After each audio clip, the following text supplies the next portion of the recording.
We are now about 5 months into Jujutsu Kaisen Phantom Parade Global's version, and we got to talk about what's left until the half anniversary. The half anniversary is probably the most anticipated just event in general since the game's launch, especially because at the peak of Global's launch, we got the first anniversary on JP. Now, one thing I will say is that I'm going to be doing a lot of videos kind of related to what you could expect from now until anniversary, and now until Global Sync, because of course we had Global Sync confirmed by the Japanese dev. I think his name is Omori. I think that's his name. If not, you could correct me down below. And essentially, we should be catching up by the first anniversary on Global, which means in about 7 months from now.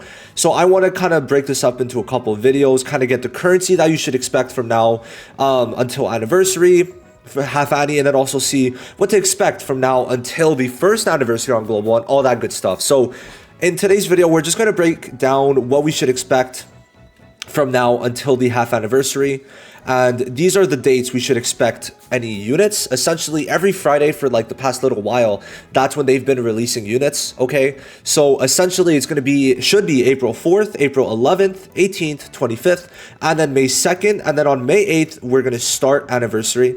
And the main reason for that is because the invite ends on the 8th. Now, when it ended on JP, it meant a new one started. And when the new one started, it was because it was first anniversary. And we are going to get the same events as JP for the first annie on our half annie, which is going to have the same units as JP's first annie, because of course we're going 2 times as quick. All right, everyone, makes sense? Makes sense? All right, good. So we're going to talk about what we could expect units wise, okay?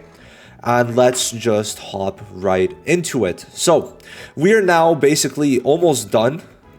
I mean, listen, we're, besides one unit, we are literally done up to September 2024's content, right? There is now like a 6-month gap between the games, which is absolutely insane, but that's going to go by very, very quickly. So I feel like the currency we're going to be getting is going to be pretty insane. So I'm going to give you my personal thoughts on what's going to be happening, right? And here we go. So the first banner, by the way, we should get a, what's it called, bi-weekly update on April 1st or like the 31st of March. So expect that, and then we're going to see if I'm right or wrong. Number 1 is going to be Green Maki. Reason is because of the fact that she's the like kind of last unit that we have from like before September. She's the last unit there. Story event, so I'm pretty sure we should get one soon, because we had a map event that's going to bring the event marathon, which is very goated. It seems like it's also going to be a GSSR with, I think it's 1,000 cubes. So it's basically just you do some extra missions and then you get some free cubes, and this one gives a GSSR and some other good mats, which is very, very nice. Now, overall, she is going to be a skip, and you might be like, oh, but I want to summon for Maki. Yeah, well, shut the fuck up. There's another Maki coming, and that other Maki is way better. And you might be like, oh, but she's like 5 months away, and no, she's not. She's going to be like a month or 2 after anniversary, so I personally don't think it's the most recommended to summon for this Maki, especially because green is like the most stacked color, right? Like, I think ever. I mean, shit. Like, I'm just like, if we check here, good, good, good, good, good, getting a buff, good, good, good, right? So it's like, there's no point in really summoning for Maki. But she is pretty nice overall if you are like a very high whale and you do like Maki. I mean, hey, I'm not stopping you. Her ult's decent. I mean, it's only 950% damage, but it gives up to a 150% boost when your HP is higher. And then she's also going to be getting a up to 30% taijutsu boost if it's a single target, and then 20% here. So she's gonna have some decent shit going on. I think she has, yeah, so she also increases the enemy's taijutsu damage. So her damage is not gonna be super horrible, but definitely not like the best unit ever. Still pretty good art, right? Now next up, so this is gonna be April 4th, right? So this is April 4th. This is what I'm saying is April 4th. Now, April 11th, my guess is going to be Nobara. All right, so this green Nobara overall, in my opinion, is somehow, while being pretty good, is somehow just one of the more like kind of just mid-green units, because green is genuinely too stacked, right? It's starting to get like overwhelmingly stacked, that if we don't see like a green unit in the next like 4 or 5 months, I would not even be mad. I would not even be mad. Especially if the Saki buff coming on the 31st is good, I would not be mad. So What Nobara is basically doing is she wants to be working with debuffs. So every debuff gives her 20% taijutsu and jujutsu, I think. Up to 13 max debuffs on an enemy, increasing her damage by 260%. Now, the one thing I hate is her Black Flash giving her extra damage by 45% jujutsu. Problem is, let's look at it. Skill 1, 10% Black Flash rate. Skill 2, 0%, sorry, 10% Black Flash rate. Skill 3, 10% Black Flash rate. Alt, not even Black Flashing. So you have a 10% chance to get this 45% Jujutsu, so it's kind of worthless if we're being honest. Her alt is going to be pretty strong, 1300 with up to a 260% damage increase. Also considering if you add this, or if you add this one, which also is going to give her another debuff, is pretty good if you are able to make her work with Geto. I mean, if you have Geto, I mean, yeah, she's gonna be pretty damn good. But getting to the 13 debuffs is also like, okay, I mean, you could probably do it, but by then it's like you're either using worse debuffers or you're worse supporters, limiting yourself, or it's like something's not working out, right? Something's just not working out to get to the 13. Is it the most impossible? Hell no, because Geto applies 2 per, which means he's already applying 8 in his run. So if you use someone like Gakuganji, you could get it. It's just that like her damage is surprisingly not the highest, and that could be attributed either to like low crit damage or also like no Black Flashes. If she can make use of this, I think she would be probably looking a bit better, but she's not bad. It's just green is like that overwhelmingly powerful, guys. It's pretty crazy, right? But yeah, I would say Nobara is a skip. So that's Nobara. Now then, we go into the GOAT Megumi, and this is going to be on April 18th. Green Megumi is going to probably come out, right? Obviously, these are not confirmed. Out of the 3 so far we've covered, by the way, that's 3 green units in a row. That's crazy. I would definitely say this unit out of all of them is probably going to be the best one to summon on before Anniversary if you do want to summon on something. I think this unit is fantastic, okay? So how he works is he's able to summon his dogs. I think it's the skill 2. I always forget. Yeah, so it's the skill 2. And basically, the damage is shared between him and the dog. So 35% of damage dealt will go towards the dogs instead of the character, which is basically 35% damage reduction, which is nice. Then he also gives a 20% green debuff for 3 turns, which means you could apply this twice. And if he does have the dog summoned already when he uses this, it becomes a 620%. Right, which to be fair, it's 25 CE, makes sense. But then also it makes this so it's 3 turns for 30% Jujutsu increase, which is very good. Now the skill 3, actually, I don't even remember what it is. Oh, it's his alt gauge one. Yes, bro. So when he's doing it with his black dog summoned, it's going to be giving an extra amount of damage. But when the white dog, hold on, what? Oh, okay, my bad. So you're also going to get up to 25% alt gauge increase. And that's when the black dog is not summoned, as we see here, to my understanding. I don't have this unit, but everything I see from this unit, every time I see gameplay, it's peak. It's peak. It really is peak. Now, his total damage is actually quite good because, look, if the white dog summoned, right, it goes to 320% Jujutsu. But then when black dog, that's another 380, right? And that's 10 CE. Oh, no, wait, it goes up to 30. Never mind. But that makes it in total, if you see this 380 and 320, that's a 700% skill 3, which is just, like, incredible, right? And then, by the way, just another 220. So it's like his skill 3 is doing a lot of damage and gets the ult charge, which is pretty decent. You won't always get this, but still. Now his ult is also pretty good. I think that's 500, and then that's up to 800, and then that's up to 1500. And then you're also giving a 45% debuff, right? And then you also give yourself alt gauge, which is huge. But it's only when Black Dog's not summoned, which is a bit cringe. But, you know, because I don't really like these types of archetypes because it kind of relies on RNG for you to get hit. And it's like, do you really want to get hit? But, you know, I digress on that point. It's not the biggest deal. Still a very good ult that's also going to support. Now, after, the thing is, I'm going to make sure this is understood. Also, he has follow-up attacks. Just want to make sure this is clear. So basically, whenever an ally attacks or does an ult, right, you're able to do an extra 100% for each of those. And if the Black Dog is summoned, right, it's also going to increase the targeted enemy's Jujutsu damage by 15%, similar to Red Mai, but only for green units. Now, the big thing is that he gives himself a 100% damage increase when the enemy's in break state. Now, why that's important is because he is essentially, due to that fact, and because he's green and Jujutsu, he's Muta's best partner, right? Because remember, Muta has an insane 130% break damage increase, okay? And his damage is also very high and also very low alt gauge and also able to pump out a lot of damage. So putting these two together, where he's able to give Muta support while doing damage and also increase increasing his own damage when Muta is able to break. I think these two are such a good partner together. So if you're planning to go for green Megumi, it's most likely, in my personal opinion, because you want to go for Muta.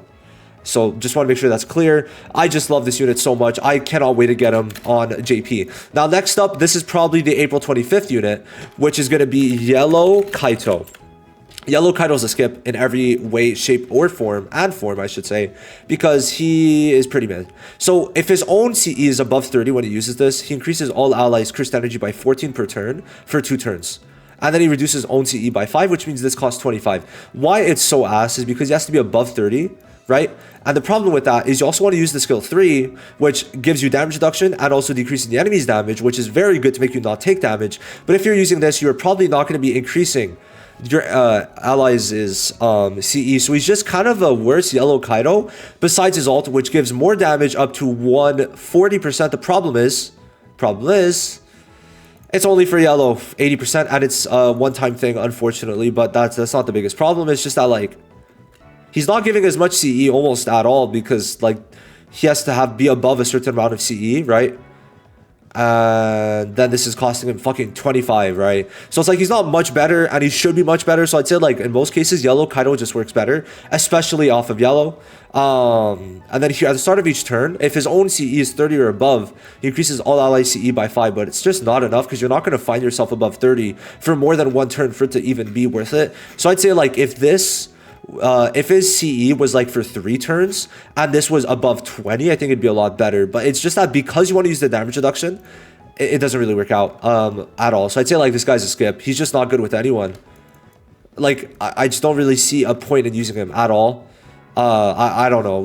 You guys could enlighten me. Like, he's decent, but the main problem with him is that they released another fucking mono yellow character. We have the last 4 characters, 3 of them are mono yellow. Make it make sense. Make it make sense. I just don't get that. So, yeah, no, he's literally just outright worse on a team than Shoko or Yaga, because Yaga could stop their attacks completely and Shoko could heal while giving better damage support. And you're telling me you want me to use Kaito? So no. No. Definitely not worth it in my opinion. Now, the thing is, we have a couple other banners to get. So my guess is, like, either Kaito is going to be, like, here, which I think this is a bit more on point, being May 2nd instead of April 25th. But then we could kind of check. And what we're missing is, like, some little odd ones out, like Toji's rerun. And then in November, right before, we get no other really reruns that are, like, worth anything, right? So I'd say it's probably going to be Toji's rerun sometime here. I think that's how it's going to fit in. Of course, the reruns so far fit in with other banners. But my thing is, and listen, guys, listen, I don't want to scare people, but if we're not doing units before, that means we're just fucking grabbing Sukuna afterwards, right? It's a possibility, just want to keep it out there, but we are missing one, like, new banner slot. But I'm just going to say it's going to be reruns. Now, after that is, of course, the first anniversary, in where we get Zonji on May 8th, right? So this is going to be Zonji, and Zonji is going to come with a bunch of stuff, right? Basically, 300 free AP every day, which is insane. You get 3k free cubes, I think another 3k cubes, or no, 1500 here. There's a story event, another event marathon, right? And then we're going to get friend invitation reset. And of course, right after, we get Tower coming out and a new enhancement quest alongside a bunch of other shit, right? So shit gets pretty fucking crazy. Shit gets pretty fucking crazy real quick for the first Annie. I feel like it was definitely good, especially with 10 free multis. I did fuck with it heavy. I would definitely say that. First Annie on JP was a very good time in my opinion, especially with the extra tower floors.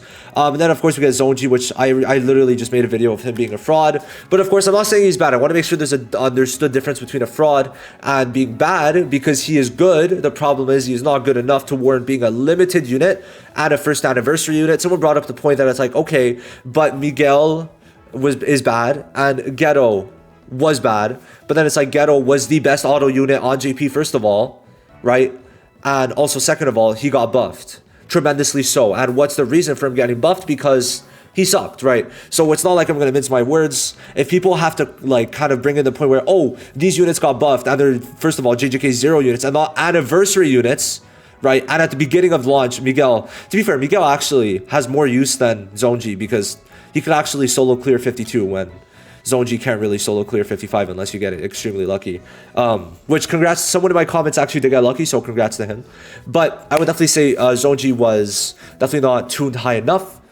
Many people just use Team Joe just fine, but maybe, hey, maybe in April, whenever, actually, yeah, because Zonji is going to come out after the new tower floors, so people will have ample time to test. So maybe my opinion will change on Zonji, because maybe they make like 5 floors that require you to use yellow taijutsu. Maybe you need to do like 1 black flash, and then like, I don't know, maybe it's like a big black flash damage increase on a yellow floor. Then yeah, hey, he's going to be good, but so will yellow Nanami. So we'll have to see. And then of course we get Domain Gojo, which in my opinion is a must summon, because he just increases your overall account's value. So yeah, I'm not even going to get into Domain Gojo. I've talked about this guy enough, but that's it. That's basically what the next month is looking like, next month and a half almost. So I would say like Domain Gojo probably is going to be like May 15th, right? That's when I see it. Sometime around there is when I see that. So this is essentially the kind of release schedule.